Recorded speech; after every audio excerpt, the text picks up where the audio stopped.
Next, కోటి కోట్లకు చేరువలో మస్క్ అట. ఎలన్ మస్క్ కోటి కోట్లట ఆయన సంపాదన. కోటి రూపాయలు కాదు, అట్లాంటి కోటి రూపాయలు కోట్లట. కోటి, ఇంకో కోటి. కోటి కోట్లకు చేరువలో మస్క్. 12వ తేదీన ఐపీఓకి రాబోతున్న స్పేస్ ఎక్స్ కంపెనీ. అది విజయవంతమైతే మస్క్ ఆస్తుల నికర విలువ $1 ట్రిలియన్ మార్కు దాటుతుందని అంచనా. అదే జరిగితే తొలి ట్రిలియనీర్గా చరిత్ర సృష్టించబోతున్నాడు. మన కరెన్సీలో ఆ సొమ్ము కోటి కోట్లకు పైమాటే. చాలా దేశాల జీడిపి కన్నా మస్క్ సంపద ఎక్కువట. ఒక దేశాన్ని తీసుకుంటే ఆ దేశం యొక్క జీడిపి కంటే ఆయన సంపద ఎక్కువట. గంటకు 9.5 కోట్ల చొప్పున నిరంతరాయంగా ఖర్చు పెట్టినా మొత్తం ఖర్చు అవ్వడానికి 100 ఏళ్ళు పడుతుందట. అంటే ఒక గంటకి 9.5 కోట్లు ఖర్చు పెట్టిననుకో, ఆయన 9.5 కోట్లు ఖర్చు పెట్టినా ఆయన దగ్గర ఉన్న సంపద అంతా ఆవిరి కావడానికి కొన్ని 100 ఏళ్ళు పడుతుందట. అపర కుబేరుడు ఎలన్ మస్క్ ఆధునిక చరిత్రలో ఏ మానవుడు అందుకోలేని మైలురాయి దిశగా వేగంగా ప్రయాణిస్తున్నారు. ప్రపంచంలోని అత్యంత సంపన్నుల ఆస్తుల విలువలను లెక్కించి ర్యాంకింగ్స్ ఇచ్చే ఫోర్బ్స్ గణాంకాల ప్రకారం అయితే ఆయన ఆస్తుల నికర విలువ మన కరెన్సీ ప్రకారం ఇప్పటికే 75 లక్షల కోట్లకు పైమాటే.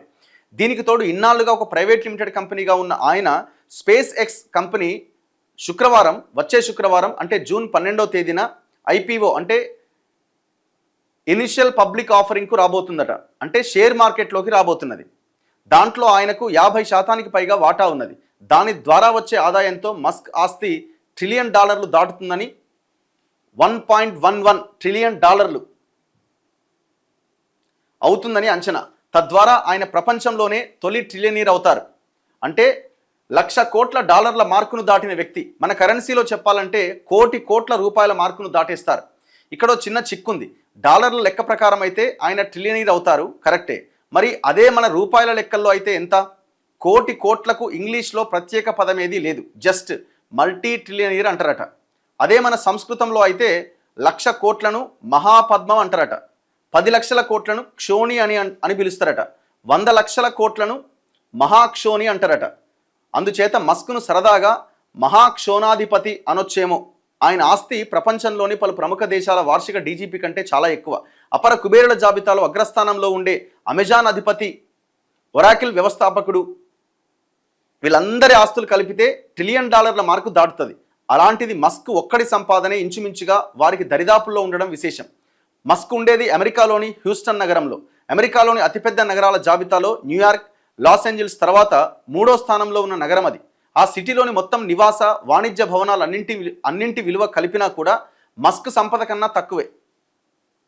ఫోర్బ్స్ గణాంకాల ప్రకారం ప్రపంచంలోనే అత్యంత విలువైన టాప్ 50 స్పోర్ట్స్ టీమ్స్ విలువ $353 బిలియన్. మస్క్ కనుక కొనదలుచుకుంటే ఆ టీంలన్నీ ట్విట్టర్ని కొన్నంత ఈజీగా ఎడం చేత్తో కొనేయగలడట. $1 మిలియన్ అంటే మన కరెన్సీలో 9.5 కోట్లు. గంటకు 9.5 కోట్ల చొప్పున రోజుకు 24 గంటలు, ఏడాదికి 365 రోజులు ఖర్చు పెడుతూ పోయినా $1 ట్రిలియన్ ఖర్చు పెట్టాలంటే 100 సంవత్సరాలకు పైగా పడుతుంది. అరుణాచలం సినిమాలాగా ఆ ఖర్చు పెట్టే డబ్బు నుంచి తిరిగి ఎలాంటి ఆదాయము రాకపోతేనే ఆ డబ్బు ఖర్చు పెట్టడానికి 100 ఏళ్ళకు పైగా పడుతుందట. తిరిగి ఆదాయం వచ్చే లెక్క అయితే ఇంకెన్నేళ్ళు పడుతుందో. సో ఇది ఒక వ్యక్తి ఆదాయం అన్నమాట. ఇది కోటి కోట్లట.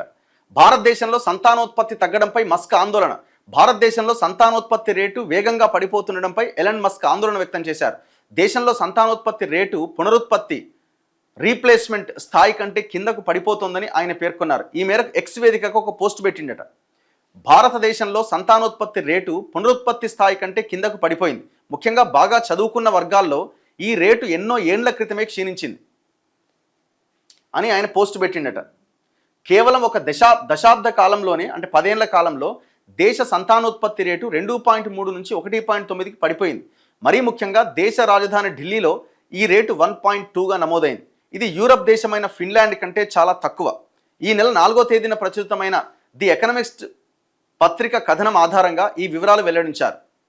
సో ఇది ఇన్ఫెర్టిలిటీ రేటు దారుణంగా పడిపోవడం, లైఫ్ స్టైలు, పొల్యూషన్, వీటన్నింటి కారణంగా పిల్లలు పుడతలేరు. అదే ఆయన కోట్ చేస్తూ వచ్చిండు.